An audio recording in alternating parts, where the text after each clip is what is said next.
Kitten cake. இன்றைக்கி நம்ம கிச்சனில் பார்க்க போகிற ரெசிபி ரொம்பவே சாஃப்டான ஃபுல்காவும் பன்னீர் பட்டர் மசாலாவும்.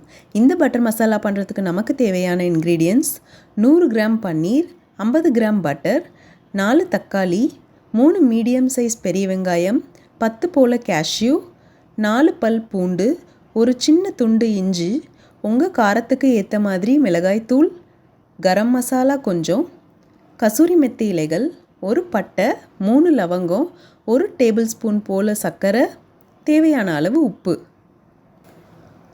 ஒரு பேனில் நம்ம எடுத்து வச்சுருக்க பட்டர் கொஞ்சம் ஆட் பண்ணிக்கலாம். பட்டர் நல்லா மெல்ட் ஆகி வந்ததுக்கப்புறம் நம்மளோட வெங்காயம் மற்றும் தக்காளியை நல்லா ரஃப்பாக கட் பண்ணிக்கலாம். இது இந்த சைஸில் தான் இருக்கணும் அப்படின்னு எதுவும் கிடையாது. ஏன்னா இதை எல்லாமே நம்ம வதக்கி ஒரு பேஸ்ட் வந்து நம்ம தயார் பண்ண போகிறோம். ஸோ பட்டர் கூட தக்காளி, வெங்காயம் எல்லாத்தையும் போட்டு நல்லா வதக்கிக்கோங்க. நல்லா வதங்கின பிறகு இது கூட 4 பல் பூண்டு, அந்த இஞ்சி இதையும் ஆட் பண்ணி நல்லா வதக்கிக்கலாம். அதுக்கப்புறம் 10 போல் கேஷ்யூ நட்ஸ் ஆட் பண்ணிக்கலாம். எந்த அளவுக்கு நம்ம கேஷ்யூ ஆட் பண்ணுறோமோ இது வந்து நம்மளோட ரெசிபிக்கு நல்ல ஒரு க்ரீமி டெக்ஸ்சர் அண்ட் கன்சிஸ்டன்சி கொடுக்கும். உங்களோட காரத்துக்கு ப்ரிஃபரன்ஸ்க்கு தகுந்த மாதிரி மிளகாய்த்தூள் ஆட் பண்ணிக்கோங்க. அப்புறம் கொஞ்சமாக கரம் மசாலா ஆட் பண்ணிக்கலாம். உங்களுக்கு கிரேவி நல்லா வந்து ரெட்டிஷாக வேணும் அப்படின்னாக்கா நீங்கள் காஷ்மீரி மிளகாய்த்தூள் கூட அடிஷ்னலாக கொஞ்சம் ஆட் பண்ணிக்கலாம். நான் வந்து ஆட் பண்ணலை, நார்மல் மிளகாய்த்தூள் மட்டும்தான் ஆட் பண்ணியிருக்கேன். நல்லா வதங்கினதுக்கப்புறம் இதை ஒரு மிக்ஸி ஜாருக்கு மாற்றி நம்ம பேஸ்ட்டை தயார் பண்ணிக்கலாம். அகெயின் நம்ம ஒரு பேன் வச்சு கொஞ்சம் பட்டர் ஆட் பண்ணிவிட்டு, பட்டர் நல்லா மெல்ட் ஆனோன்னே பட்டை, 3 லவங்கம் அதை ஆட் பண்ணிக்கலாம். நம்ம பண்ணி வச்சுருக்கோம் இல்லையா பேஸ்ட், அதை வந்து ஆட் பண்ணிக்கலாம். இதை வந்து லோ ஃப்ளேம்லேயே வச்சு நல்லா வதக்கிக்கோங்க, அந்த ரா ஸ்மெல் போகிற வரைக்கும். அப்புறம் நம்ம ரெசிபிக்கு தேவையான அளவு உப்பு ஆட் பண்ணிக்கலாம். நல்லா வதங்கட்டும். அதுக்கப்புறம் ஒரு ஸ்டேஜில் இந்த மாதிரி தண்ணி பிரிஞ்சு வரும். அந்த ஸ்டேஜில் கொஞ்சமாக பட்டர் ஆட் பண்ணிக்கலாம்.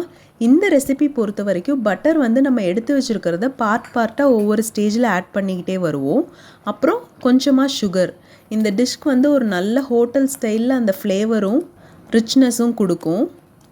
ஸோ பட்டரும் சுகரும் ஆட் பண்ணிவிட்டு நம்ம கிரேவி நல்லா ரெடியாகி வர ஸ்டேஜில் நம்ம எடுத்து வச்சுருக்க பன்னீர் க்யூப்ஸ் அதை வந்து ஆட் பண்ணிக்கலாம். ஆட் பண்ணி ரொம்ப மேஷ்லாம் பண்ணிடாதீங்க, லைட்டாக அப்படியே கிளறி விட்டுக்கோங்க.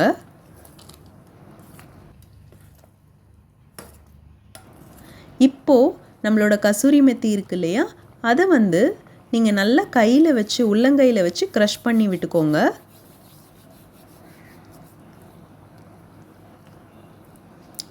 ஃபினிஷிங் டச்சுக்கு கொஞ்சமாக நம்ம மிச்சமாக இருக்க பட்டரை ஆட் பண்ணிக்கலாம்.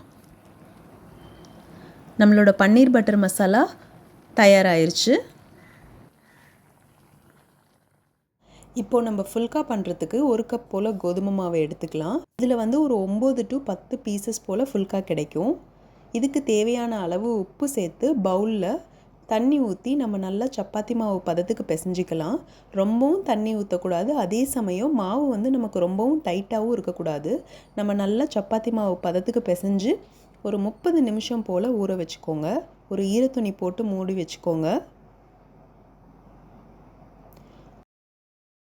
ஒரு 1/2 ஹவருக்கு அப்புறம் இது ஒரு ஒர்க்கிங் ஏரியாவுக்கு மாற்றிட்டு நல்லா இழுத்து பிசைஞ்சிக்கோங்க. அதுக்கப்புறம் நம்ம சப்பாத்தி தேய்ப்போம் இல்லையா, அந்த மாதிரி நல்லா தேய்ச்சி, ரொம்ப மெலிசாகவும் இருக்கக்கூடாது, அப்போ நம்ம ஃபுல்கா பண்ணும்போது கரிஞ்சிரும். அதே சமயம் ரொம்ப மொத்தமாகவும் இருக்கக்கூடாது. தோசைக்கல்ல மிதமான சூட்டில் வச்சு 2 சைடும் நல்லா ஃப்ளிப் பண்ணி போட்டு இந்த மாதிரி ஆன பிறகு இந்த ஸ்டாண்டில், அதாவது ஃபுல்கா செய்கிறதுக்கு இருக்கு இல்லையா, அந்த ஸ்டாண்டில் எடுத்து லோ சிம்மில் வச்சு இது பண்ணிங்கன்னா நல்லா நமக்கு ஃபுல்கா வந்து உப்பி புஃப்னு வரும். அவ்வளோதான், நம்மளோட சாஃப்டான ஃபுல்கா ரெடி. ரொம்பவே சாஃப்டான ஃபுல்காவும் பன்னீர் பட்டர் மசாலாவும் ரெடி ஆயிடுச்சு. நீங்கள் எல்லோரும் ட்ரை பண்ணி பார்த்துட்டு எப்படி வந்துச்சுன்னு சொல்லுங்கள்.